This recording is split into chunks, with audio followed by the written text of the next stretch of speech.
ദൈവത്തിൻ്റെ തിരുനാമത്തിന് മഹത്വമുണ്ടാകട്ടെ. ഒരിക്കൽ കൂടി സൂമിൽ നിങ്ങളോടൊപ്പം പങ്കെടുക്കാൻ ദൈവം തന്ന അവസരത്തിനായി ഞാൻ ദൈവത്തെ സ്തുതിക്കുന്നു. ഒരു കഥയിലൂടെ ഞാൻ ഈ രാത്രിയിലത്തെ ചിന്തയിലേക്ക് കടക്കട്ടെ. ഒരിക്കൽ ഒരു അപ്പാർട്ട്മെൻറ്റ് കോംപ്ലക്സിന് തീ പിടിച്ചു. ബിൽഡിങ്ങിൽ നിന്ന് കത്തുകയാണ്. ഫയർഫോഴ്സ് വന്നു, പോലീസ് വന്നു. അവർ തീ അണയ്ക്കുവാനും ആൾക്കാരെ രക്ഷപ്പെടുത്തുവാനുമുള്ള ശ്രമത്തിലാണ്. ഫയർഫോഴ്സ് താഴെ ഒരു നെറ്റ് വലിച്ചു പിടിച്ചിട്ട് സെക്കൻഡ് ഫ്ലോറിൽ താമസിക്കുന്നവരോട് ആ നെറ്റിലേക്ക് ചാടാൻ പറഞ്ഞു. പലരും ചാടി രക്ഷപ്പെട്ടു. അവിടെ സെക്കൻഡ് ഫ്ലോറിൽ ഏകദേശം 6 വയസ്സ് പ്രായമുള്ള അന്ധയായ ഒരു പെൺകുട്ടി പേരൻസിൻ്റെ കൂടെ താമസിക്കുന്നുണ്ടായിരുന്നു. അവളുടെ അപ്പൻ എന്തോ എടുക്കുവാനായിട്ട് പുറത്തേക്ക് ഇറങ്ങിയതാണ്. അപ്പോഴാണ് ഇത് സംഭവിച്ചത്. ആരോ അവളെ പിടിച്ചുകൊണ്ട് വീടിൻ്റെ പുറകിലുള്ള ബാൽക്കണിയിലേക്ക് വന്നു. ഫയർമാൻ ആ പെൺകുട്ടിയോട് ഉറക്കെ വിളിച്ചു പറഞ്ഞു ചാടാൻ.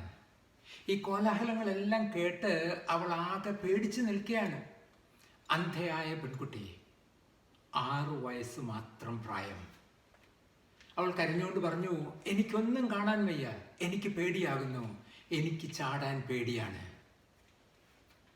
ഫയർമാൻ വീണ്ടും വീണ്ടും വിളിച്ചു പറഞ്ഞു, നീ ചാട്, ഞങ്ങളിവിടെ താഴെ തന്നെയുണ്ട്, ചാടിയില്ലെങ്കിൽ അത് അപകടമാണ്, നീ ചാടിയേ മതിയാകൂ. തീ പടർന്നു പിടിക്കുകയാണ്. പുക കൊണ്ട് ആ പ്രദേശം മുഴുവനും നിറഞ്ഞു. താഴെ നിൽക്കുന്നവരുടെ വിസിബിലിറ്റി കുറയുകയാണ്. ഈ പെൺകുട്ടിക്ക് കണ്ണ് കാണാമെങ്കിൽ സാരമില്ല. അവൾക്കാകെ പേടിയായി. എങ്ങോട്ട് ചാടണമെന്ന് അവൾക്കറിയില്ല. പെട്ടെന്ന് ഈ ബഹളത്തിനിടയ്ക്ക് അവൾ മറ്റൊരു ശബ്ദം കേട്ടു. മോളെ, നീ നേരെ മുന്നോട്ട് ചാട്, ഉറപ്പോടെ ചാട്, താഴെ ഞാൻ നിൽപ്പുണ്ട്, ഞാൻ നിന്നെ പിടിച്ചുകൊള്ളാം. ആ സ്വരം കേട്ടപ്പോൾ അവളുടെ മുഖത്തൊരാശ്വാസം വീണു. അവളുടെ കരച്ചിൽ നിന്നു. അവളുടെ മുഖത്തൊരു പുഞ്ചിരി വിരിഞ്ഞു. കാരണം അവൾ ആ സ്വരം തിരിച്ചറിഞ്ഞു. അവളുടെ അപ്പൻ്റെ സ്വരം. അവൾ വിളിച്ചു പറഞ്ഞു, ഡാഡി, ഹിയർ ഐ കം. അവൾ പിന്നെ ഒന്നും ചിന്തിക്കാതെ എടുത്തു ചാടി. അവൾക്ക് അവളുടെ അപ്പനെ വിശ്വാസമാണ്. അവൾ ആരെ വിശ്വസിച്ചില്ലെങ്കിലും അവൾ അപ്പനെ വിശ്വസിക്കും. അവളുടെ അപ്പൻ്റെ കൈകൾ അവളെ പിടിക്കാൻ തക്കവണ്ണം ശക്തമാണെന്ന് അവൾക്കറിയാം. ഈ രാത്രിയിലത്തെ ചോദ്യം ഇതാണ്. നമ്മൾ വീഴാൻ തുടങ്ങുമ്പോൾ നമ്മളെ താങ്ങിപ്പിടിക്കാൻ തക്കവണ്ണം ശക്തനാണ് നമ്മുടെ സ്വർഗസ്ഥനായ പിതാവ് എന്ന് നമ്മൾ വിശ്വസിക്കുന്നുണ്ടോ? ജീവിതത്തിൽ പ്രതിസന്ധികളുടെ നടുവിൽ ഇനി ഞാൻ എന്ത് ചെയ്യും എന്നറിയാതെ പകച്ചു നിൽക്കുമ്പോൾ എന്നെ രക്ഷിക്കാൻ കഴിവുള്ളൊരു സ്വർഗസ്ഥനായ പിതാവാണ് എനിക്കുള്ളത് എന്ന് നമ്മൾ വിശ്വസിക്കുന്നുണ്ടോ? പ്രശ്നങ്ങൾ നമ്മെ ചുറ്റിവളയുമ്പോൾ ദൈവത്തിൽ നാം വിശ്വാസമർപ്പിക്കുമോ? നമ്മുടെ വിശ്വാസം എങ്ങനെയുള്ളത്? ഇതാണ് ഈ രാത്രിയിലത്തെ നമ്മുടെ ചിന്താവിഷയം. നമുക്ക് നമ്മുടെ തലകൾ ഒരു നിമിഷം മടക്കി പ്രാർത്ഥിക്കാം. സ്വർഗസ്ഥനായ ഞങ്ങളുടെ പിതാവേ, ഞങ്ങളുടെ വിശ്വാസത്തിൻ്റെ മാറ്റുരച്ച് നോക്കാൻ നീ ഞങ്ങൾക്ക് തന്ന ഈ ഒരവസരത്തിനായിട്ട് ഞങ്ങൾ നിന്നെ സ്തുതിക്കുന്നു, സ്തോത്രം ചെയ്യുന്നു. കർത്താവേ, നീ ഞങ്ങളുടെ വിശ്വാസത്തെ തൂക്കി നോക്കിയാൽ ഞങ്ങൾ കുറവുള്ളവരാണ്. ആ കുറവുകളെ പരിഹരിച്ച് ജീവിക്കാൻ നീ ഞങ്ങളെ സഹായിക്കണമേ എന്ന് പ്രാർത്ഥിക്കുന്നു. ഈ വചനം കേൾക്കാൻ ഞങ്ങളുടെ കാതുകളെയും ഇത് മനസ്സിലാക്കാൻ ഞങ്ങളുടെ ഹൃദയങ്ങളെയും നീ ഒരുക്കണമേ എന്ന് ഞങ്ങൾ അപേക്ഷിക്കുന്നു. അങ്ങയുടെ പരിശുദ്ധാത്മാവിനാൽ അങ്ങടീനെ ഈ രാത്രി നിറച്ചുകൊള്ളണമേ. അങ്ങയുടെ നാമത്തിൽ അടിയനെ അപേക്ഷിക്കുന്നു. കൃപയോടെ കേൾക്കണമേ പിതാവേ. ആമേൻ. ഇതുപോലൊരു കാലഘട്ടമുണ്ടായിട്ടില്ല എന്ന് പലരും പറയുന്നത് ഞാൻ കേട്ടിട്ടുണ്ട്. കാലഘട്ടത്തെ നോക്കി നെടുവീർപ്പിടുകയാണെന്ന് പലരും. എന്നാൽ കാലഘട്ടത്തെ നോക്കി നെടുവീർപ്പിടുകയല്ല നാം ചെയ്യേണ്ടത്. ഈ കാലഘട്ടത്തെ അതിജീവിക്കാൻ പഠിക്കുകയാണ് വേണ്ടത്. ഇതുപോലുള്ള കാലഘട്ടങ്ങളെ അതിജീവിച്ച പല കഥകളും വേദപുസ്തകത്തിലുണ്ട്. ഇതിലും മോശമായിട്ടുള്ള കാലഘട്ടങ്ങൾ വേദപുസ്തകത്തിലുണ്ട്. കാലഘട്ടത്തെ അതിജീവിക്കുവാൻ നാം പഠിക്കണം. വേദപുസ്തകം അതിനുള്ളൊരു പാഠപുസ്തകം കൂടിയാണ്. ഭയപ്പെടുത്തുന്ന കാലഘട്ടങ്ങളിൽ എങ്ങനെയാണ് സമാധാനത്തോടെ ജീവിക്കേണ്ടത് എന്ന് പലരുടെയും ജീവിതത്തിലൂടെ വേദപുസ്തകം നമ്മളെ പഠിപ്പിക്കുന്നുണ്ട്. മോശ പറയുന്നത്, എൻ്റെ കാൽ കല്ലിൽ തട്ടിപ്പോകാതിരിക്കേണ്ടതിന് എന്നെ കൈകളിൽ വഹിക്കുന്ന ഒരു ദൈവമാണ് എനിക്കുള്ളതെന്നാണ്. ദാവീദ് പറയുന്നത്, കൂരിരുൾ താഴ്വരയിലൂടെ ഞാൻ കടന്നുപോയാലും ഒരനർത്ഥവും ഞാൻ ഭയപ്പെടുകയില്ല എന്നാണ്. കാരണം ഇവരൊക്കെ ദൈവത്തോടൊപ്പം നടക്കാൻ പഠിച്ചവരാണ്. ദൈവത്തോടൊപ്പം ഞാൻ നടന്നാൽ പിന്നെ ഞാൻ എന്തിനു ഭയപ്പെടണം? ആരെ ഭയപ്പെടണം? ആ ഒരു വിശ്വാസം നമുക്കുണ്ടോ? വളരെ സിമ്പിളായിട്ടുള്ള ഒരു ചിന്തയാണ് ഇന്ന് ഞാൻ നിങ്ങളുടെ മുന്നിൽ വയ്ക്കാൻ ഒരുങ്ങുന്നത്. ചിന്ത എന്ന് പറയുന്നതിലും ഒരു സെൽഫ് ടെസ്റ്റ് എന്ന് പറയുന്നതായിരിക്കും ഉചിതം. വിശ്വാസത്തിൻ്റെ 3 തലങ്ങളെ ഞാൻ ഈ രാത്രി നിങ്ങളുടെ മുന്നിൽ ചൂണ്ടിക്കാട്ടുകയാണ്. നമ്മൾ ഓരോരുത്തരും ഇതിലേതെങ്കിലും ഒരു സ്റ്റേജിലാണ്. നമ്മൾ തന്നെ വിലയിരുത്തുക നമ്മൾ ഏത് സ്റ്റേജിലാണെന്ന്. വേദപുസ്തകത്തിൽ നിന്നും 3 സംഭവങ്ങൾ ഈ രാത്രി നിങ്ങളുടെ മുന്നിൽ ചൂണ്ടിക്കാട്ടാൻ ഞാൻ ആഗ്രഹിക്കുകയാണ്. ആദ്യത്തെ സിറ്റുവേഷനിലേക്ക് നമുക്ക് പോകാം. മർക്കോസിൻ്റെ സുവിശേഷം 4-ാം അധ്യായം 35 മുതൽ 41 വരെയുള്ള വാക്യങ്ങൾ. ഞാൻ ആ ഭാഗം വായിക്കട്ടെ. അന്ന് സന്ധ്യയായപ്പോൾ നാം അക്കരയ്ക്ക് പോകാം എന്നവൻ അവരോട് പറഞ്ഞു. അവർ പുരുഷാരത്തെ വിട്ട് താൻ പടകിലിരുന്ന പാടെ അവനെ കൊണ്ടുപോയി. മറ്റ് ചെറുപടകുകളും ഉണ്ടായിരുന്നു. അപ്പോൾ വലിയ ചുഴലിക്കാറ്റുണ്ടായി. പടകിൽ തിര തള്ളിക്കയറുക കൊണ്ട് അത് മുങ്ങുമാറായി. അവൻ അമരത്ത് തലേണ വെച്ച് ഉറങ്ങുകയായിരുന്നു. അവർ അവനെ ഉണർത്തി, ഗുരോ, ഞങ്ങൾ നശിച്ചു പോകുന്നതിൽ നിനക്ക് വിചാരമില്ലയോ എന്ന് പറഞ്ഞു. അവൻ എഴുന്നേറ്റ് കാറ്റിനെ ശാസിച്ചു, കടലിനോട് അനങ്ങാതിരിക്കുക, അടങ്ങുക എന്ന് പറഞ്ഞു. കാറ്റമർന്നു, വലിയ ശാന്തതയുണ്ടായി. പിന്നെ അവനവരോട്, നിങ്ങൾ ഇങ്ങനെ ഭീരുക്കളാകുവാൻ എന്ത്? നിങ്ങൾക്കിപ്പോഴും വിശ്വാസമില്ലയോ എന്ന് പറഞ്ഞു. ഒരു സന്ധ്യയ്ക്ക് ഗലീല തടാകം ക്രോസ് ചെയ്യാൻ ഒരുങ്ങുന്ന കർത്താവും ശിഷ്യന്മാരും.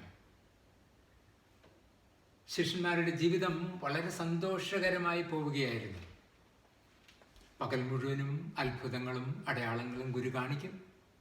ഗുരു കഥകൾ പറയും, പഠിപ്പിക്കും. അത്ഭുതങ്ങളും അടയാളങ്ങളും കാണിക്കുന്നവൻ്റെ കൂടെയുള്ള യാത്ര വളരെ രസമുള്ളതാണ്, അല്ലേ? ഒന്നിനെയും പേടിക്കാനില്ല, ഒരല്ലലുമില്ല, ആഹാരമില്ലെങ്കിലും പേടിക്കാനില്ല. ഒരു മീനിൻ്റെ കഷ്ണമോ ഒരപ്പത്തിൻ്റെ കഷ്ണമോ എന്തെങ്കിലും ഗുരുവിൻ്റെ കയ്യിൽ കൊടുത്താൽ മതി, 12 കൊട്ടയാക്കി കയ്യിൽ തിരിച്ചു തരും. അത്ഭുതങ്ങളുടെ കാര്യത്തിലാണെങ്കിൽ ഒരു പഞ്ഞവുമില്ല. ഭൂതങ്ങൾ പുറത്തു ചാടുന്നു, തളർന്നു കിടക്കുന്നവർ എഴുന്നേറ്റ് നടക്കുന്നു, മുടന്തുള്ളവർ നൃത്തം വയ്ക്കുന്നു. സൗഖ്യം കിട്ടിയ രോഗികൾ ശിഷ്യന്മാരായ തങ്ങളെപ്പോലും ബഹുമാനത്തോടെ ആദരിക്കുന്നു. ഗുരുവിന് കിട്ടുന്ന ബഹുമാനവും പരിഗണനയും ശിഷ്യന്മാർക്കും കിട്ടുന്നുണ്ട്. ശിഷ്യന്മാർക്ക് ഇതിൽ കൂടുതൽ എന്തു വേണം? അവർ ചിന്തിച്ചു, എന്തൊരു സുഖമുള്ള ജീവിതം! ജീവിക്കുന്നെങ്കിൽ ഇങ്ങനെ തന്നെ ജീവിക്കണം. അന്നും പതിവ് പോലെ ഈ റുട്ടീനിലൂടെയാണ് അവർ കടന്നുപോയത്. വൈകുന്നേരമായപ്പോൾ കർത്താവ് പറഞ്ഞു, നമുക്കൊരു കാര്യം ചെയ്യാം, നമുക്കൊന്ന് അക്കരയ്ക്ക് പോകാം. അവർ പറഞ്ഞു, അതിനെന്താ ഗുരു, നമുക്ക് പോയി കളയാം, നീ പറ, ഞങ്ങൾ റെഡി. പത്രോസ് വെതർ റിപ്പോർട്ട് കേട്ടു. മഴയില്ല, കാറ്റില്ല, നല്ല നിലാവുള്ള രാത്രി, വൈകുന്നേരത്തെ സെയിലിങ്ങിന് പറ്റിയ കാലാവസ്ഥ. ശിഷ്യന്മാർ തണ്ട് വലിക്കാൻ ആരംഭിച്ചു, കർത്താവ് കുറുക്കം വലിക്കാനും. ശിഷ്യന്മാർ തണ്ട് വലിക്കാൻ തുടങ്ങിയപ്പോൾ കൂടെ മറ്റു പടകുകളും ഉണ്ടായിരുന്നു. ഓരോ പടകും ഒന്നൊന്നായി ദൃഷ്ടിയിൽ നിന്നും മറയാൻ തുടങ്ങി. കാരണം സന്ധ്യാസമയത്ത് അധികമാരും ഗലീലക്കടൽ ക്രോസ് ചെയ്ത് അക്കരയ്ക്ക് പോകാൻ ശ്രമിക്കാറില്ല. അത് ചിലപ്പോൾ അപകടത്തെ ക്ഷണിച്ചു വരുത്തുന്ന അനുഭവമാകും. എന്നാൽ കർത്താവ് പറഞ്ഞതോ അക്കരയ്ക്ക് പോകാനാണ്. ഒരുപക്ഷെ കർത്താവ് പറഞ്ഞതുകൊണ്ടായിരിക്കും അവർ ഈ സാഹസത്തിന് മുതിർന്നത്. കൂടെയുള്ളത് കർത്താവല്ലേ, പേടിക്കേണ്ട കാര്യമൊന്നുമില്ലല്ലോ. ഗലീലക്കടലിന് ഏകദേശം 7 മൈൽ വീതിയും 14 മൈൽ നീളവുമുണ്ട്.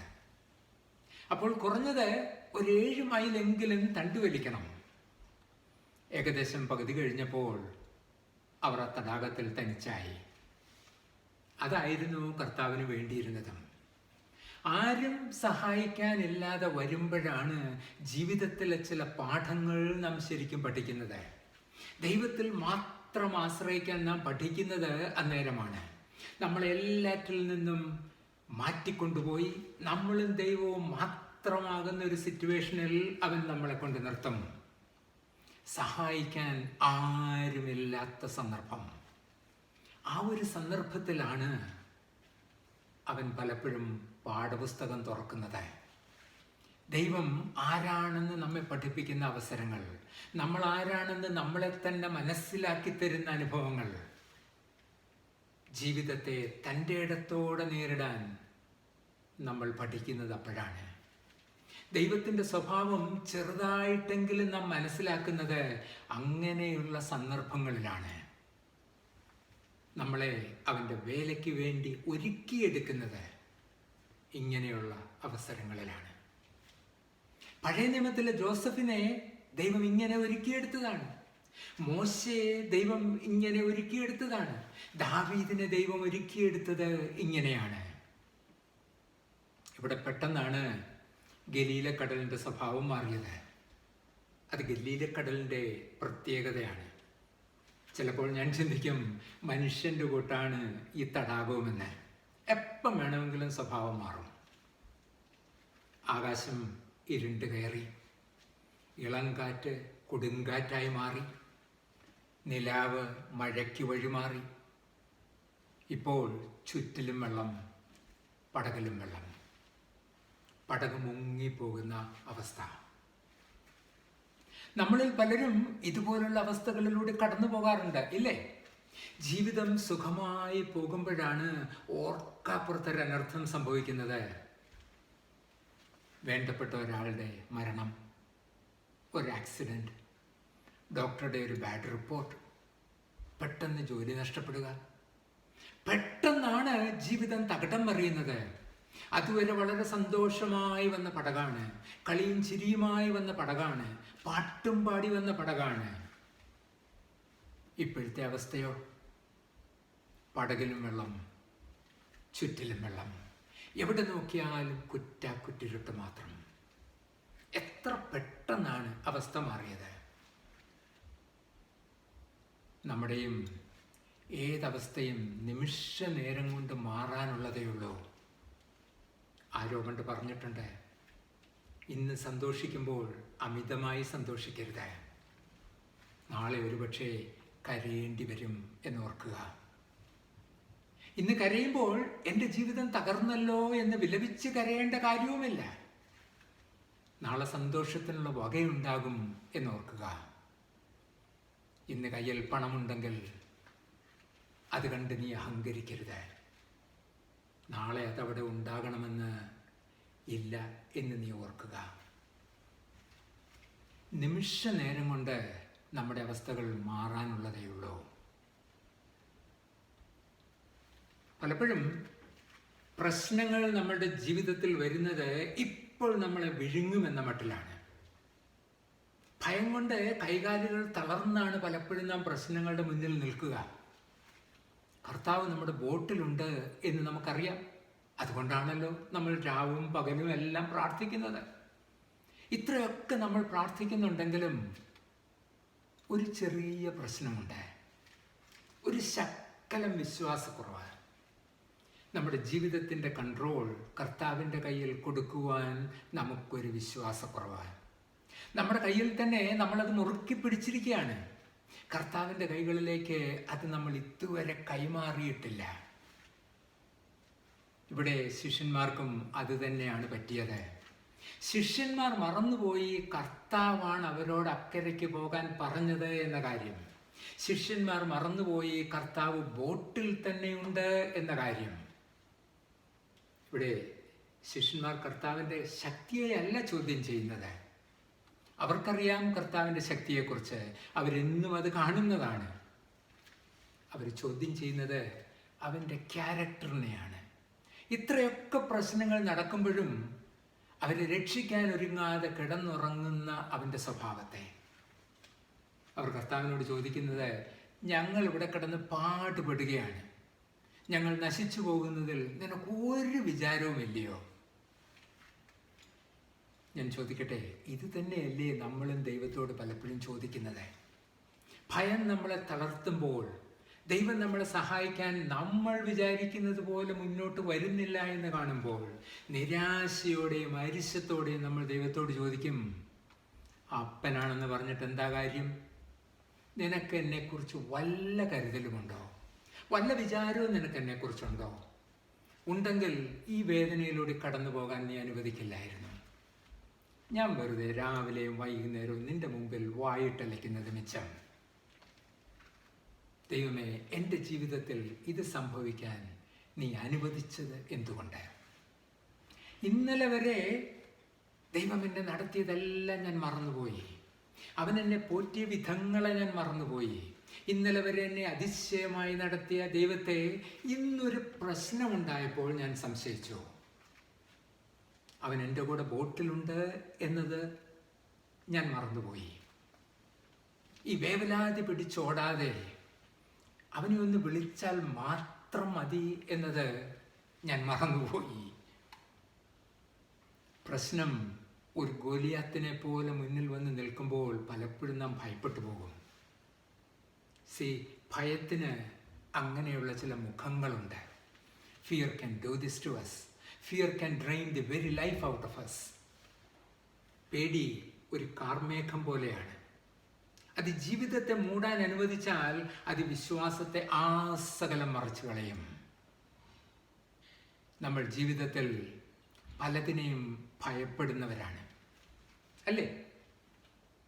പ്രായമാകുമ്പോൾ നമ്മുടെ ആരോഗ്യം മോശമാകുമോ എന്ന് നാം ഭയക്കുന്നു. ഇപ്പോൾ വെളിയിലിറങ്ങിയാൽ വൈറസും കൊണ്ട് വീട്ടിൽ വരുമോ എന്ന് നാം ഭയക്കുന്നു. സ്കൂളിൽ കുഞ്ഞുങ്ങളുടെ സേഫ്റ്റിയെക്കുറിച്ച് നാം ഭയക്കുന്നു. നമ്മുടെ ഭാവിയെക്കുറിച്ച് നാം ഭയക്കുന്നു. നമ്മുടെ ജോലി നഷ്ടപ്പെടുമോ എന്ന് നാം ഭയക്കുന്നു. ഇന്ന് പലർക്കും ഭയം കൊണ്ട് ഉറങ്ങാൻ തന്നെ കഴിയുന്നില്ല. നാളത്തേക്ക് പലതും കരുതി വെച്ച നമ്മൾ എനിക്കൊരു നാളെ ഉണ്ടാകുമോ എന്ന് ഭയന്ന് ഇപ്പോൾ വീർപ്പുമുട്ടുകയാണ്. ജീവിതത്തിൽ ചില ഭയങ്ങൾ നല്ലതാണ്. ഒരളവ് വരെ ഭയം നമുക്ക് ആവശ്യമാണ്. പരിധിക്കുള്ളിൽ ജീവിക്കാൻ ഭയം നമ്മളെ സഹായിക്കും.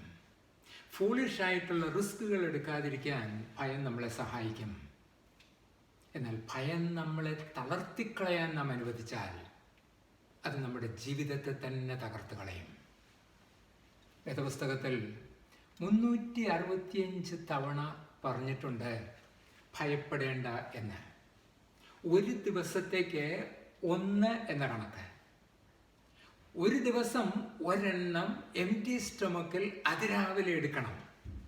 അതായത് ഭയം എന്നെ തളർത്താൻ ഞാൻ അനുവദിക്കില്ല എന്ന് പറഞ്ഞുകൊണ്ട് വേണം നമ്മുടെ ഓരോ ദിവസവും ആരംഭിക്കാൻ എന്നർത്ഥം.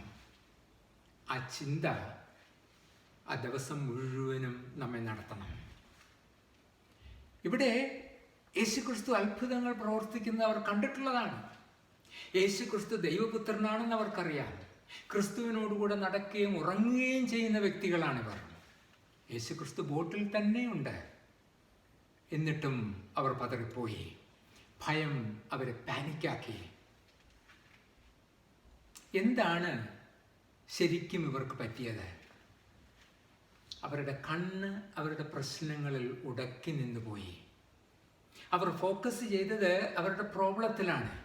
പ്രശ്നങ്ങളെ പരിഹരിക്കാൻ കഴിവുള്ള ദൈവമാണ് കൂടെയുള്ളത് എന്ന കാര്യം അവർ മറന്നുപോയി. അവർ ഫോക്കസ് ചെയ്തത് അവരുടെ പ്രശ്നങ്ങളെ പരിഹരിക്കാൻ കഴിവുള്ള ദൈവത്തിലല്ല, അവരുടെ മുന്നിലുള്ള പ്രശ്നങ്ങളിലാണ്. അതുകൊണ്ടാണ് അവർ പാനിക്കായത്. അതുകൊണ്ടാണ് ദൈവത്തിൽ നിന്നും അവരുടെ കണ്ണ് മാറിപ്പോയത്. നമ്മുടെ മുന്നിൽ നിൽക്കുന്ന ഗോലിയാത്തിനെ നമുക്ക് രണ്ട് വിധത്തിൽ കാണാം. ഒരു വിശ്വാസിയും അവിശ്വാസിയും ഗോലിയാത്തിനെ കാണുന്നത് രണ്ട് വിധത്തിലാണ്. ഒരവിശ്വാസി ഗോലിയാത്തിനെ കാണുമ്പോൾ ഭയത്തോടെ പറയും, oh he is too big to hit എന്ന്. അവനെ എനിക്കൊരിക്കലും കീഴ്പ്പെടുത്താൻ പറ്റില്ല, അവൻ അത്രയ്ക്ക് വലുതാണ് എന്നൊരു അവിശ്വാസി പറയും. എന്നാൽ ഒരു വിശ്വാസി ഗോലിയാത്തിനെ നോക്കിക്കൊണ്ട് പറയും, he is too big to miss എന്ന്. അവൻ ഇത്രയും വലുതായതുകൊണ്ട് ഞാൻ എറിഞ്ഞാൽ അവൻ്റെ തിരുനെറ്റിയിൽ തന്നെ കൊള്ളുമെന്ന്. കാഴ്ചപ്പാടിലുള്ള വ്യത്യാസം കണ്ടില്ലേ? അതാണ് ദൈവം അവരെ പഠിപ്പിച്ചെടുക്കാൻ ശ്രമിച്ചത്. പ്രശ്നങ്ങൾ ഉണ്ടാകുമ്പോൾ ദൈവത്തിൽ പരിപൂർണമായി ആശ്രയിക്കണം. അപ്പോഴാണ് നമ്മൾ ശരിക്കും മനസ്സിൽ തട്ടി പറയുന്നത്, ഒരനർത്ഥവും എനിക്ക് ഭവിക്കുകയില്ല, ഒരു ബാധയും എൻ്റെ കൂടാരത്തിന് അടുക്കുകയില്ല എന്ന്. അപ്പോഴാണ് നമ്മൾ പറയുന്നത്, എൻ്റെ കാൽ കല്ലിൽ തട്ടിപ്പോകാതിരിക്കേണ്ടതിന് ദൂതന്മാർ എന്നെ കൈകളിൽ വഹിച്ചുകൊള്ളുമെന്ന്. ഇന്ന് പല ക്രിസ്ത്യാനികളുടെയും പ്രശ്നം എന്താണെന്ന് പറയട്ടെ. കർത്താവ് ഒരിക്കൽ ഹൃദയത്തിൻ്റെ വാതിലിൽ വന്ന് മുട്ടിയപ്പോൾ പലരും വാതിൽ തുറന്ന് അവനെ അകത്ത് കയറ്റിയതാണ്. അന്ന് അവൻ ഗസ്റ്റായിട്ട് അകത്ത് കയറിയതാണ്. പലരുടെയും ഹൃദയത്തിൽ അവൻ ഇന്നും ഒരു ഗസ്റ്റായി തന്നെ തുടരുകയാണ്. നാഥനായി അവൻ ഇതുവരെ മാറിയിട്ടില്ല. എല്ലാ മുറികളിലും അവന് പ്രവേശനമില്ല. അവന് പ്രവേശനമില്ലാത്ത മുറികൾ പലരുടെയും ജീവിതത്തിൽ നിന്ന് ധാരാളമുണ്ട്. അതാണ് പലരുടെയും പ്രശ്നം. അത് മാറിയെങ്കിലേ അവൻ വിചാരിക്കുന്ന രീതിയിൽ നാം മാറുകയുള്ളൂ. ഒരു കാര്യം കൂടി ഞാനിവിടെ പറഞ്ഞുകൊള്ളട്ടെ. കർത്താവ് എൻ്റെ ബോട്ടിൽ ഉള്ളത് കൊണ്ട് എനിക്ക് പ്രശ്നങ്ങളൊന്നും ഉണ്ടാകില്ല എന്ന് ചിന്തിക്കുന്നത് വിഡ്ഢിത്തമാണ്. കർത്താവിൻ്റെ ബോട്ടിലുണ്ട് എന്ന ചിന്തയുണ്ടാകുമ്പോൾ ഞാൻ ആ പ്രശ്നം കൈകാര്യം ചെയ്യുന്ന രീതിക്ക് വ്യത്യാസമുണ്ടാകും. അതാണ് വ്യത്യാസം. വിശ്വാസത്തിൻ്റെ ഓപ്പോസിറ്റ് സംശയമല്ല. The opposite of faith is not doubt. The opposite of faith is fear. നമ്മുടെ പല പ്രശ്നങ്ങളെയും വഷളാക്കുന്നത് ഭയമാണ്. ഭയത്തെ തുരത്തുവാൻ ദൈവത്തിലുള്ള വിശ്വാസത്തിന് മാത്രമേ കഴിയുകയുള്ളൂ. കർത്താവിനെ ഗസ്റ്റ് എന്ന പദവിയിൽ നിന്നും എൻ്റെ ജീവിതത്തിൻ്റെ ചുക്കാൻ പിടിക്കുന്നവൻ എന്ന പദവിയിലേക്ക് നാം ഉയർത്തണം. നമ്മുടെ ജീവിതത്തിൻ്റെ കൺട്രോൾ നാം അവന് കൊടുക്കണം. അവനറിയാതെ എൻ്റെ ജീവിതത്തിൽ ഒന്നും സംഭവിക്കില്ല എന്ന് നാം ശരിക്കും വിശ്വസിക്കണം. ഞാൻ ചോദിക്കട്ടെ, നമ്മുടെ ജീവിതത്തിൻ്റെ കൺട്രോൾ നാം അവനെ പരിപൂർണമായി ഏൽപ്പിച്ചിട്ടുണ്ടോ? നമ്മുടെ ജീവിതത്തിൽ ഒരു പ്രശ്നമുണ്ടാകുമ്പോൾ നമ്മൾ ഭയം കൊണ്ട് പാനിക്കാകുമോ? അതോ നമ്മുടെ പ്രശ്നം ദൈവത്തോട് പങ്കിടാൻ നാം ശ്രമിക്കുമോ? നമുക്ക് രണ്ടാമത്തെ സിറ്റുവേഷൻ നോക്കാം. ദൈവത്തെ അവൻ്റെ വഴിയിൽ ഒരു സ്ത്രീ പിടിച്ചു നിർത്തുന്നതാണ് രംഗം. ഞാൻ പറയുന്നത് വിശുദ്ധ മർക്കോസിൻ്റെ സുവിശേഷം 5 പറഞ്ഞിരിക്കുന്ന ബ്ലീഡിംഗ് ഡിസോർഡർ ഉള്ള സ്ത്രീയുടെ കാര്യമാണ്. ആ ഭാഗം ഞാനൊന്ന് വായിക്കട്ടെ. 12 സംവത്സരമായിട്ട് രക്തസ്രാവമുള്ളവളായി പല വൈദ്യന്മാരാലും ഏറിയോന്ന് സഹിച്ച് തനിക്കുള്ളതൊക്കെയും ചെലവഴിച്ചിട്ടും ഒട്ടും ഭേദം വരാതെ ഏറ്റവും പരവശയായി തീർന്നിരുന്ന ഒരു സ്ത്രീ യേശുവിൻ്റെ വർത്തമാനം കേട്ടു. അവൻ്റെ വസ്ത്രമെങ്കിലും തൊട്ടാൽ ഞാൻ രക്ഷപ്പെടും എന്ന് പറഞ്ഞ് പുരുഷാരത്തിൽ കൂടി പുറകിൽ വന്ന് അവൻ്റെ വസ്ത്രം തൊട്ടു. ക്ഷണത്തിൽ അവളുടെ രക്തസ്രാവം നിന്നു, ബാധ മാറി, താൻ സ്വസ്ഥയായി എന്ന് അവൾ ശരീരത്തിൽ അറിഞ്ഞു. ഉടനെ യേശു തങ്കൽ നിന്ന് ശക്തി പുറപ്പെട്ടു എന്നുള്ളിൽ അറിഞ്ഞിട്ട് പുരുഷാരത്തിൽ തിരിഞ്ഞ് എൻ്റെ വസ്ത്രം തൊട്ടതാർ എന്ന് ചോദിച്ചു. ശിഷ്യന്മാർ അവനോട്, പുരുഷാരൻ നിന്നെ തിരക്കുന്നത് കണ്ടിട്ടും എന്നെ തൊട്ടതാർ എന്ന് ചോദിക്കുന്നുവോ എന്ന് പറഞ്ഞു. അവനോ അത് ചെയ്തവളെ കാണുവാൻ ചുറ്റും നോക്കി. സ്ത്രീ തനിക്ക് സംഭവിച്ചതറിഞ്ഞിട്ട് ഭയപ്പെട്ടും വിറച്ചും കൊണ്ടുവന്ന് അവൻ്റെ മുൻപിൽ വീണു വസ്തുതയൊക്കെയും അവനോട് പറഞ്ഞു. അവൻ അവളോട്, മകളെ, നിന്റെ വിശ്വാസം നിന്നെ രക്ഷിച്ചിരിക്കുന്നു. സമാധാനത്തോടെ പോയി ബാധയൊഴിഞ്ഞ് സ്വസ്ഥയായിരിക്കുക എന്ന് പറഞ്ഞു. 12 വർഷത്തെ രോഗം ഈ സ്ത്രീയുടെ ശരീരത്തെയും അവളുടെ സമ്പത്തിനെയും തളർത്തിക്കളഞ്ഞു. സമൂഹം അശുദ്ധ എന്ന് മുദ്രകുത്തി അവളെ അകറ്റി ഒറ്റപ്പെടുത്തി നിർത്തിയിരിക്കുകയാണ്. സ്വഭാവദൂഷ്യം കൊണ്ട് അശുദ്ധയായതല്ല, അസുഖം കൊണ്ട് സമൂഹം അശുദ്ധ എന്ന് മുദ്രകുത്തിയതാണ്. ഇന്ന് ഈ സ്ത്രീക്ക് ആരോഗ്യമില്ല, പണമില്ല, കൂട്ടുകാരില്ല, സ്വപ്നങ്ങളില്ല, ഭാവിയില്ല, സ്നേഹത്തോടെ തന്നെ സ്വാന്തനപ്പെടുത്താനും ആരുമില്ല. തന്നെ സ്നേഹത്തോടെ ആരെങ്കിലും ഒന്ന് സ്പർശിച്ചിട്ട് വർഷങ്ങളായി. ശാരീരികവും മാനസികവുമായി തകർന്ന ഒരു സ്ത്രീയാണിവർ. She was physically exhausted and socially excluded. ഇതാണ് ആ സ്ത്രീയുടെ അവസ്ഥ. ആർക്കെങ്കിലും തന്നെ സൗഖ്യമാക്കുവാൻ കഴിയുമെങ്കിൽ അത് കർത്താവിന് മാത്രമാണെന്ന് അവൾ മനസ്സിലാക്കി. അവൾ തീരുമാനിച്ചു, എന്ത് വില കൊടുത്തും കർത്താവിനെ കാണണം, എന്ത് റിസ്ക് എടുത്തും കർത്താവിൻ്റെ അടുക്കലെത്തണം, സൗഖ്യം നേടണം. ആരും കാണാതെ, ആരെയും തൊടാതെ എങ്ങനെയെങ്കിലും കർത്താവിൻ്റെ അടുക്കൽ ചെല്ലണം. തന്നെ ആരെങ്കിലും തിരിച്ചറിഞ്ഞാൽ ഉണ്ടാകുന്ന ഭവിഷ്യത്തിനെ കുറിച്ച് അവൾക്ക് നന്നായിട്ടറിയാം. പക്ഷേ ആ ചിന്തകൾക്കൊന്നും അവളെ തടഞ്ഞു നിർത്താനായില്ല. She was determined. ഈ സ്ത്രീ രണ്ടും കൽപ്പിച്ച് കർത്താവിൻ്റെ അടുത്തേക്ക് പോയി. ആരും അവളെ തിരിച്ചറിയാതിരിക്കാൻ അവൾ പ്രത്യേകം ശ്രദ്ധിച്ചു. സൗഖ്യം കിട്ടിയേ തിരിച്ചു വരൂ എന്ന ഡിറ്റർമിനേഷനോടെ അവൾ പോയി. സൗഖ്യം കിട്ടും എന്ന വിശ്വാസത്തോടെ ആ സ്ത്രീ പോയി. മർക്കോസ് എഴുതിയിരിക്കുന്നത് വലിയ പുരുഷാരവും പിൻചെന്ന് അവനെ തിക്കിക്കൊണ്ടിരുന്നു എന്നാണ്. ഒരു വിധത്തിലും കർത്താവിൻ്റെ അടുക്കൽ ചെന്ന് തൻ്റെ അവസ്ഥ അറിയിക്കാൻ പറ്റില്ല എന്നവൾക്ക് മനസ്സിലായി. അവൾ പിന്നെയും റിസ്ക് എടുക്കാൻ തയ്യാറായി. അവന് എന്നെ തൊടാൻ പറ്റിയില്ലെങ്കിൽ ഞാൻ അവനെ എങ്ങനെയെങ്കിലും തൊടും. അതൊരു റിസ്കി ഡിസിഷനാണ്. എന്ത് റിസ്ക് എടുത്തും കർത്താവിൻ്റെ അടുക്കൽ ചെല്ലുവാനുള്ള തീരുമാനം. നിയമപരമായി സോഷ്യൽ ഡിസ്റ്റൻസിങ് പാലിക്കാൻ ബാധ്യസ്ഥയായവളാണിവൾ. അത് തെറ്റിച്ചാൽ പ്രമാണിമാർ എന്ന് നടിക്കുന്നവർ എങ്ങനെ പ്രതികരിക്കും എന്നവൾക്കറിയില്ല. അത് തെറ്റിച്ചാൽ കർത്താവ് എങ്ങനെ പ്രതികരിക്കും എന്നും അവൾക്കറിയില്ല. കർത്താവ് തലയിൽ കൈതൊട്ട് തന്നെ സൗഖ്യമാക്കണമെന്നൊന്നും അവൾ ചിന്തിച്ചില്ല. അവൾ കർത്താവിനെ തൊട്ടാലും അവൾക്ക് സൗഖ്യം കിട്ടും എന്നവൾ വിശ്വസിച്ചു. അത്രയ്ക്ക് ഉറച്ച വിശ്വാസമായിരുന്നു അവൾക്ക്. അതുകൊണ്ടാണ് അവൾ കർത്താവിനെ തൊട്ടത്. ആരും കാണാതെ വന്ന്, ആരും കാണാതെ തൊട്ട്, ആരും കാണാതെ സൗഖ്യം പ്രാപിച്ച്, ആരും കാണാതെ തിരിച്ചു പോകാൻ പ്ലാനിട്ട് വന്നവളാണിവൾ.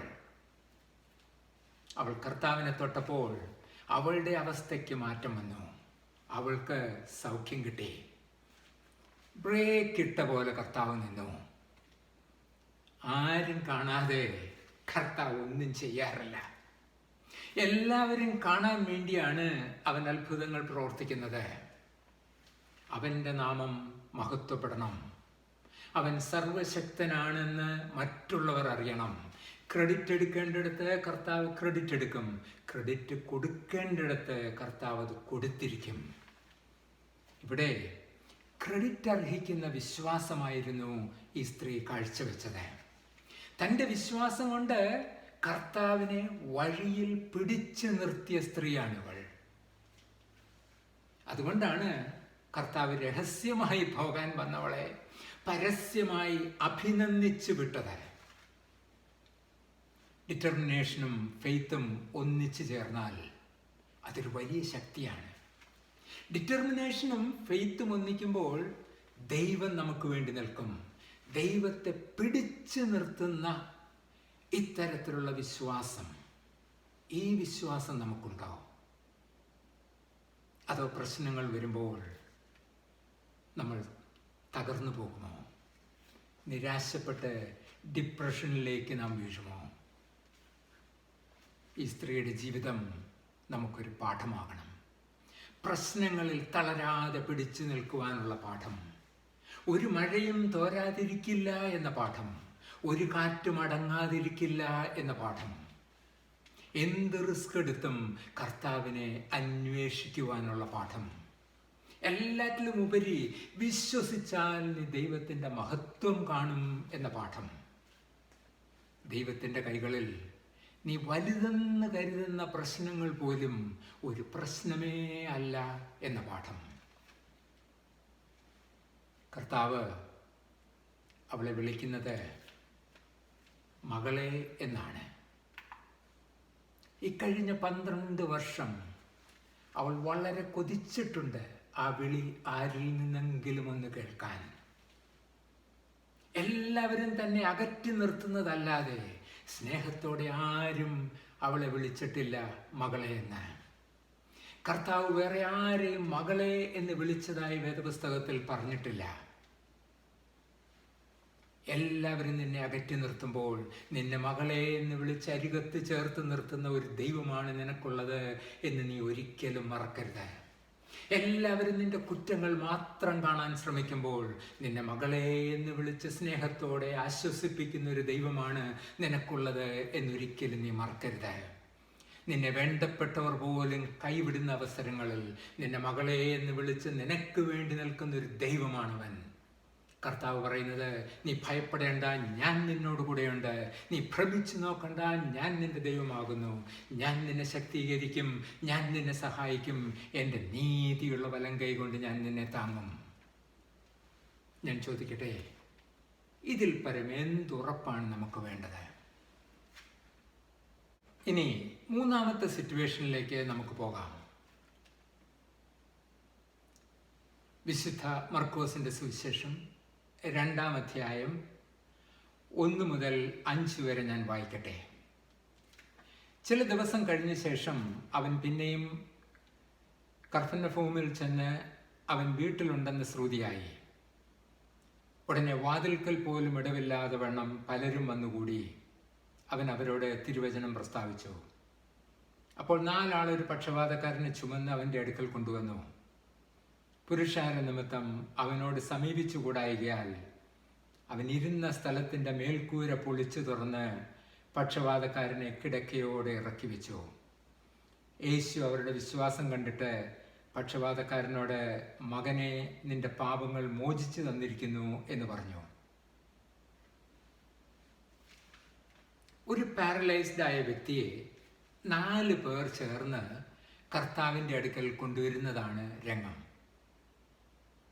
മറ്റുള്ളവരുടെ ജീവിതത്തിൽ ഒരു അനുഗ്രഹമായി മാറുന്ന വിശ്വാസം, സെർവിങ് ഫെയ്ത്ത്.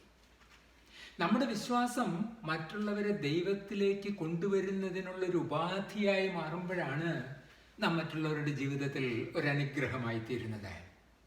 അപ്പോഴാണ് നമ്മുടെ വിശ്വാസം അതിൻ്റെ പൂർണ്ണതയിലെത്തുന്നത്. ഈ 4 പേർക്കും കർത്താവിൽ വിശ്വാസമുണ്ടായിരുന്നു. അതുകൊണ്ടാണല്ലോ അവർ അവനെയും ചുമന്നുകൊണ്ട് കർത്താവിനെ കാണാൻ പോയത്. അവർക്ക് വേണമെങ്കിൽ കർത്താവിനെ കാണാൻ ഒറ്റയ്ക്ക് പോകാമായിരുന്നു. പ്രശ്നങ്ങളൊന്നുമില്ലാതെ ആ വീട്ടിൽ പോയി കർത്താവിൻ്റെ പ്രസംഗം കേട്ടിട്ട് അവർക്ക് തിരിച്ചു പോരാമായിരുന്നു. എന്നാൽ കർത്താവിനെ കാണാൻ പോകാനായി അവർ തയ്യാറായപ്പോൾ ഈ പാരലൈസ്ഡ് ആയ മനുഷ്യനെയും അവർ ഓർത്തു. കർത്താവിൻ്റെ അടുത്തേക്ക് ഈ പക്ഷപാതക്കാരനെ കൂട്ടിക്കൊണ്ടുവരാനുള്ളൊരു മനസ്സ് ഇവർക്കുണ്ടായിരുന്നു. ഒന്ന് ആലോചിച്ച് നോക്കിക്കേ, വേണമെന്നുണ്ടെങ്കിൽ പോലും തന്നെത്താനെ യേശുവിൻ്റെ അടുക്കൽ ചെല്ലുവാൻ നിവൃത്തിയില്ലാത്ത ഒരു മനുഷ്യൻ, പരസഹായമില്ലാതെ ഒന്നും ചെയ്യാൻ നിവൃത്തിയില്ലാത്തൊരു മനുഷ്യൻ, ഇന്ന് ഈ മനുഷ്യൻ നിസ്സഹായനാണ്. നമുക്ക് ചുറ്റും ധാരാളം നിസ്സഹായരായ മനുഷ്യരുണ്ട്. നിസ്സഹായത പല വിധത്തിൽ സംഭവിക്കാം. ജീവിതത്തിൽ പല ബുദ്ധിമോശങ്ങൾ കൊണ്ട് നിസ്സഹായരായ മനുഷ്യരുണ്ട്. ജീവിതത്തിൽ ചില തെറ്റായ ചുവടുകൾ വെച്ചത് മൂലം നിസ്സഹായത അനുഭവിക്കുന്ന ധാരാളം പേർ നമ്മുടെ ഇടയിലുണ്ട്. രോഗം കൊണ്ട് നിസ്സഹായരായവരുണ്ട്. സാമ്പത്തിക ശേഷി ഇല്ലാത്തത് മൂലം നിസ്സഹായരായ വ്യക്തികളുണ്ട്. അങ്ങനെ എത്രയെത്ര നിസ്സഹായരായ വ്യക്തികൾ നമ്മുടെ ജീവിതത്തിൽ നാം നമ്മുടെ ചുറ്റും കാണുന്നുണ്ട്. അവരെ നാം പലപ്പോഴും തിരിച്ചറിയാറില്ല. നാം പലപ്പോഴും നമ്മുടെ കാര്യങ്ങളിൽ മാത്രം ഫോക്കസ് ചെയ്ത് ജീവിക്കുന്നവരാണ്. അങ്ങനത്തെ ഒരു സമൂഹത്തിലാണ് ഇന്ന് നമ്മൾ ജീവിക്കുന്നത്. നമ്മുടെ കൂടെ പള്ളിയിൽ അടുത്ത ചേറിലിരിക്കുന്നവരുടെ പ്രയാസങ്ങൾ പോലും പലപ്പോഴും നമുക്കറിയില്ല. ഇത് എന്നെ ഉൾപ്പെടെയാണ് ഞാനിത് പറയുന്നത്. എന്നാൽ മറ്റുള്ളവരുടെ ജീവിതത്തിലെ ആവശ്യങ്ങൾ മനസ്സിലാക്കി നാം അവരെ സഹായിക്കാൻ ഒരുങ്ങുമ്പോഴാണ് അവർ നമ്മിലൂടെ ദൈവത്തെ കാണുന്നത്. മറ്റുള്ളവർക്ക് വേണ്ടി നാം ഇടിവിൽ നിന്ന് പ്രാർത്ഥിക്കുമ്പോഴാണ് നാം അവരുടെ ജീവിതത്തിൽ ഒരു അനുഗ്രഹമായി മാറുന്നത്. ഈ 4 വ്യക്തികൾക്ക് ഒറ്റയ്ക്ക് പോകാമായിരുന്നു. ഈ 4 പേർക്കും വേണമെങ്കിൽ പറയാമായിരുന്നു, ഇവന്റെ കയ്യിലിരിപ്പിന് ദൈവം കൊടുത്ത ശിക്ഷയല്ലേ ഇതെന്ന്. അവൻ അനുഭവിക്കട്ടെ എന്നവർക്ക് പറയാമായിരുന്നു. എന്നാൽ അവനെ കിടക്കയോടെ ചുമന്നുകൊണ്ട് കർത്താവിൻ്റെ അടുക്കിലേക്ക് പോയ ഇവർ ആ പാരലൈസ്ഡ് ആയ വ്യക്തിയുടെ ജീവിതത്തിൽ ഒരു അനുഗ്രഹമായി മാറി. കിടക്കയുടെ ഭാരവും ഈ മനുഷ്യന്റെ ഭാരവും ചുമന്നുകൊണ്ടാണ് ഈ 4 പേർ വരുന്നത് എന്ന് ഓർക്കണം. എത്ര ദൂരം നടന്നിട്ടുണ്ടാവുമെന്ന് നമുക്കറിയില്ല. അവരവിടെ എത്തിയപ്പോൾ വീട് നിറയെ ആൾക്കാർ, മുറിക്കകത്തും മുറ്റത്തും എല്ലാം ആൾക്കാർ. അകത്താണെങ്കിലോ തകർത്ത പ്രസംഗവും. അവർക്ക് മനസ്സിലായി ഒരു വിധത്തിലും ഈ മനുഷ്യനെയും കൊണ്ട് വാതിലിലൂടെ അകത്ത് കയറാൻ പറ്റില്ല എന്ന്. അവർ നിരാശപ്പെട്ട് തിരിച്ചുപോയി എന്നല്ല നാം വായിക്കുന്നത്. അവർ ബെഡും ചുമന്നുകൊണ്ട് സ്റ്റെപ്പ് കയറി റൂഫിന്റെ മുകളിലെത്തി. അവർ റൂഫിലെ കല്ലുകൾ ഇളക്കുവാൻ തുടങ്ങി. കർത്താവിൻ്റെ പ്രസംഗം അകത്ത് നടക്കുകയാണ്. അപ്പോഴാണ് മണ്ണും പൊടിയും തൻ്റെ തലയിൽ വീഴുന്നത്. കർത്താവ് മുകളിലേക്ക് നോക്കിയപ്പോൾ ഒരു ബെഡ് താഴോട്ടിറങ്ങി വരുന്നു. എല്ലാവരുടെയും ശ്രദ്ധ അങ്ങോട്ടേക്ക് തിരിഞ്ഞു. പ്രസംഗം അലങ്കോലപ്പെട്ടു. ഇത്രയൊക്കെ കോലാഹലം നടന്നിട്ടും കർത്താവ് അവരെ വഴക്ക് പറയുന്നില്ല. നിങ്ങൾ എന്ത് പണിയാണ് ഈ കാണിക്കുന്നത് എന്ന് ചോദിച്ചില്ല. എൻ്റെ പ്രസംഗത്തെ നിങ്ങൾ എന്തിനാണ് അലങ്കോലപ്പെടുത്തിയത് എന്ന് ചോദിക്കുന്നില്ല. ഒരു പാപിയെ ദൈവസന്നിധിയിൽ കൊണ്ടുവരാൻ അവർ കാണിച്ച ആ വ്യഗ്രത, ആ ഡിറ്റർമിനേഷൻ, ആ വിശ്വാസം, അതാണ് കർത്താവിനെ ആകർഷിച്ചത്. ഒരാത്മാവിനെ നേടാൻ വേണ്ടി അവർ എടുത്ത വഴികൾ, അതാണ് കർത്താവിനെ ആകർഷിച്ചത്. കർത്താവിന് അവനെ സൗഖ്യമാക്കുവാൻ കഴിയും എന്നവർക്ക് ഉറപ്പുണ്ടായിരുന്നു. തങ്ങളുടെ കൂട്ടുകാരൻ്റെ നന്മയ്ക്ക് വേണ്ടി എന്ത് റിസ്ക് എടുക്കാനും തയ്യാറായ 4 കൂട്ടുകാർ. ഇനി ഞാൻ ഒരു നിമിഷം ഫോക്കസ് ആ 4 പേരിൽ നിന്നും നമ്മിലേക്ക് തിരിക്കട്ടെ. മറ്റുള്ളവരെ ദൈവസന്നിധിയിലേക്ക് കൊണ്ടുവരാൻ വേണ്ടി നാം റിസ്ക് എടുക്കാൻ തയ്യാറായിട്ടുണ്ടോ? അതോ പ്രതിസന്ധികൾ ഉണ്ടാകുമ്പോൾ നാം മറ്റുള്ളവരെ സഹായിക്കുന്നതിൽ നിന്നും പിന്മാറിപ്പോകുമോ? ദൈവം നമ്മയൊക്കെ ഭൂമിയിലാക്കിയിരിക്കുന്നത് മറ്റ് ചിലരുടെയൊക്കെ ജീവിതത്തിൽ നാം ഒരു അനുഗ്രഹമായിരിക്കുവാനാണ്. ദൈവം പലപ്പോഴും പലരെയും നമ്മുടെ മുന്നിൽ കൊണ്ട് നിർത്താറുണ്ട്, ഇല്ലേ? നമ്മളവരെ സഹായിക്കും എന്ന പ്രതീക്ഷയോടെ നമ്മിലൂടെ അവരുടെ ജീവിതത്തെ അവൻ അനുഗ്രഹിക്കാനായി നമ്മൾ വഴി അനുഗ്രഹിക്കപ്പെടേണ്ട അനവധി ജീവിതങ്ങളുണ്ട്. അത് നാം ഒരിക്കലും മറക്കരുത്. അതിനൊക്കെ നാം കണക്ക് കൊടുക്കേണ്ടതാണ്. നമ്മുടെ വിശ്വാസം മറ്റുള്ളവരെ ദൈവത്തിലേക്ക് കൊണ്ടുവരുന്നതിനുള്ളൊരു ഉപാധിയായി മാറുമ്പോഴാണ് നാം മറ്റുള്ളവരുടെ ജീവിതത്തിൽ ഒരനുഗ്രഹമായി തീരുന്നത്. നമ്മുടെ വിശ്വാസം നമ്മെ പ്രവൃത്തിയിലേക്ക് നയിക്കുന്നതാകണം. അപ്പോഴാണ് നാം ഒരു യഥാർത്ഥ ക്രിസ്ത്യാനിയാകുന്നത്. സിമന്റ് ഷെൽഫിലിരുന്നാൽ, അത് പാക്കറ്റിലാക്കി നമ്മളത് ഷെൽഫിൽ വെച്ചാൽ, അത് ഷെൽഫിൽ മാത്രം ഇരുന്നാൽ അതുകൊണ്ട് ആർക്കും ഒരു പ്രയോജനവുമില്ല. ഈ സിമന്റ് വെള്ളവുമായിട്ട് മിക്സ് ചെയ്യുമ്പോഴാണ് അത് മറ്റുള്ളവർക്ക് പ്രയോജനപ്പെടുന്നത്. വിശ്വാസവും പ്രവൃത്തിയും ഒന്ന് ചേർന്നെങ്കിലേ ദൈവരാജ്യത്തിൻ്റെ കെട്ടുപണിക്ക് നമ്മൾ പ്രയോജനമുള്ളവരായി മാറൂ. ഞാൻ കൺക്ലൂഡ് ചെയ്യട്ടെ. വിശ്വാസത്തിൻ്റെ 3 തലങ്ങളെക്കുറിച്ച് നമ്മൾ ചിന്തിച്ചു. 3 സിറ്റുവേഷൻസ് നമ്മൾ കണ്ടു. 1, കർത്താവ് കൂടെയുണ്ടെങ്കിലും കൊടുങ്കാറ്റും തിരമാലയും കണ്ട് ഭയന്നുപോയ ശിഷ്യന്മാർ. 2, തൻ്റെ ഡിറ്റർമിനേഷനും വിശ്വാസവും കൊണ്ട് ദൈവത്തെ വഴിയിൽ പിടിച്ചു നിർത്തിയ ഒരു സ്ത്രീ. 3, ഒരു പക്ഷപാതക്കാരനെ രക്ഷയിലേക്ക് നയിക്കുന്ന 4 വിശ്വാസികൾ. ആദ്യത്തേത് സംശയത്തോടെ അല്ലെങ്കിൽ ഭയത്തോടെയുള്ള വിശ്വാസം. രണ്ടാമത്തേത് ദൈവത്തെ പിടിച്ചു നിർത്തുന്ന വിശ്വാസം. മൂന്നാമത്തേത് പ്രവൃത്തിയിലേക്ക് നമ്മളെ നയിക്കുന്ന വിശ്വാസം. ഈ 3 തലങ്ങളിൽ ഒന്നിൽ അല്ലെങ്കിൽ ഈ 3 സ്റ്റേജസിൽ ഒന്നിലാണ് നമ്മൾ ഓരോരുത്തരും നിൽക്കുന്നത്. ഒന്നാമത്തെ സ്റ്റേജിൽ ആരെങ്കിലും ഉണ്ടെങ്കിൽ അവിടെ നിന്നും 2-ലോട്ടും 3-ലോട്ടും പോകാനായി ദൈവം ഒരുക്കിയെടുക്കട്ടെ. Thank you, and may God bless you all.